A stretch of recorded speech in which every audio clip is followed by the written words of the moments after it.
2016 നിങ്ങൾ കൊടുക്കുന്ന പെൻഷന്റെ മൂല്യവും ഇന്ന് വിലക്കയറ്റം സംഭവിച്ചതിന്റെ മൂല്യവും 30 രൂപ വിലക്കയറ്റം 1 കിലോ അരിക്ക് വന്നിട്ട് നിങ്ങൾ കൊടുത്ത പെൻഷന്റെ വില പറഞ്ഞിട്ട് ഇവിടെ ഒരു കാര്യമല്ല. പെൻഷൻ എന്ന് പറയുന്നത് സാധാരണക്കാരുടെ അവകാശമാണ്, നിങ്ങൾ ഔദാര്യമല്ല.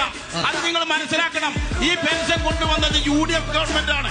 ഈ തുടക്കം മുതൽ അത് കൊണ്ടുവന്നത് ഇവിടെ വർദ്ധിപ്പിച്ചില്ല. ഒരു ചോദ്യം കൂടി, ഇപ്പൊ ഭാര്യമാരായിട്ട് നിങ്ങൾ നിൽക്കുന്നുണ്ടല്ലോ. VP സിംഗിന്റെ കാര്യം പറഞ്ഞു BJP-കാരം.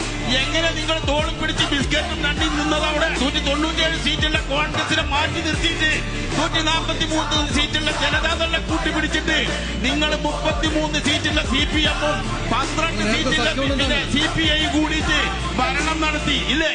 ഈ രാജ്യത്തെ ആ വർഗീയത ഇപ്പോഴും കാണുന്നത് നിങ്ങളാണ്. വർഗീയത്തിന്റെ തുടക്കം കുറിച്ചത് ഈ പഞ്ചായത്തിൽ ഒരു മെമ്പർ നിങ്ങളാണ്. ഇസ്ലാമിന്റെ മെമ്പർ നിങ്ങളാണ്. അറിയില്ലെങ്കിൽ നിങ്ങളെ ജമാഅത്തെ ഇസ്ലാമിക്ക് മതതീവ്രവാദം ഇല്ലാന്ന് ചേട്ടൻ പറയോ?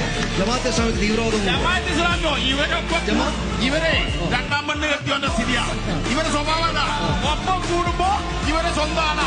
തലാക്ക് പിരിച്ചാൽ ഓക്കില്ലാത്ത കുറ്റൊന്നും ഉണ്ടാവില്ല. ഈ സ്വഭാവമാണ് ഇവർക്ക്.